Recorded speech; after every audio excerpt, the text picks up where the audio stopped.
Hallelujah.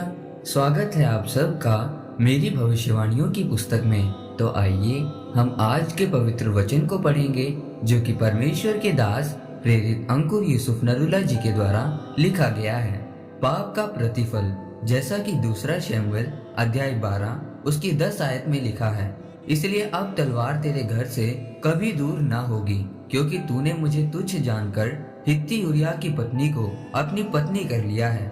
मेरे प्रियो, Bible में लिखा है कि दाऊद एक राजा था जो परमेश्वर के बहुत करीब था। वह दिन में 7 बार परमेश्वर की स्तुति करता था। जैसे जैसे परमेश्वर उसको अपनी हजूरी में चलाता था वो वैसे वैसे चलता था। दाऊद के साथ परमेश्वर की हजूरी थी, इसीलिए उसने गोलियत जैसे योद्धा को एक गोफन से मार गिराया। लेकिन उसके जीवन में एक समय आया जब वह पाप में चला गया। उसने अपने जीवन में व्यभिचार किया और उस पाप को छुपाया। आप अपने पाप को दुनिया में छिपा सकते हैं, लेकिन परमेश्वर से नहीं। परमेश्वर से कुछ भी छिपा नहीं है। अगर दाऊद ने पाप किया तो उसका प्रतिफल भी मिला। परमेश्वर की हजूरी उसके जीवन से चली गई। परमेश्वर ने उसको कहा कि अब तलवार तेरे घर से कभी दूर ना होगी। बाइबल में लिखा है कि इसी तरह शिमशोन ने भी परमेश्वर के वचन को तोड़कर दलीला के साथ व्यभिचार किया और अपनी ताकत का राज बता दिया।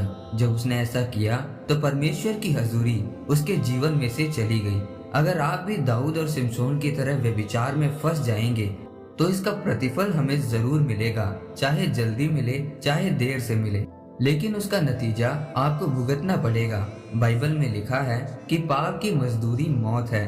शिमशोन जैसा महान योद्धा जो गधे की जबड़े की हड्डी की सहायता से हजारों लोगों को मार देता था, वह परमेश्वर का वफादार था। जिस योद्धा को बाइबल में कम से कम 15-16 अध्यायों तक चलना चाहिए था, वो अपने एक पाप के कारण 3-4 अध्यायों में ही खत्म हो गया। अगर हम बाइबल में यूसुफ के बारे में पढ़ें तो उसको भी मौका मिला पोतीफर की पत्नी के साथ व्यभिचार करने का, लेकिन वो वहां से भागा। उसने पाप का इनकार किया और परमेश्वर ने उसे बहुत आशीषित किया, क्योंकि वो परमेश्वर के प्रति पूरी पवित्रताई, वफादारी और ईमानदारी से बचा। मेरे प्रियो, बाइबल में लिखा है कि व्यभिचार जैसे पाप से बचे रहो, ताकि प्रभु की बुलाहट जो उसने आपके जीवन में रखी है वो पूरी हो सके। परंतु क्या वह बुलाहट पाप में रहकर पूरी हो सकती है? बिल्कुल नहीं। आज के जवान लोग व्यभिचार जैसे पाप में ज्यादा फंसे हैं। वो कैसे सोच सकते हैं कि प्रभु की योजना जो बुलाहट उनकी जिंदगी में पूरी होगी? बाइबल में लिखा है जो व्यभिचार करता है उसको घायल और अपमानित होना पड़ेगा। इसीलिए आपको परमेश्वर की हजूरी में रहना है और चलना है, जैसे यूसुफ और एस्तर प्रभु की हजूरी में बने रहे और परमेश्वर ने उन्हें बढ़ाया और आशीषित किया। आमीन। परमेश्वर आप सबको आज के वचन के ऊपर मनन करने के द्वारा आशीषित करे। आमीन।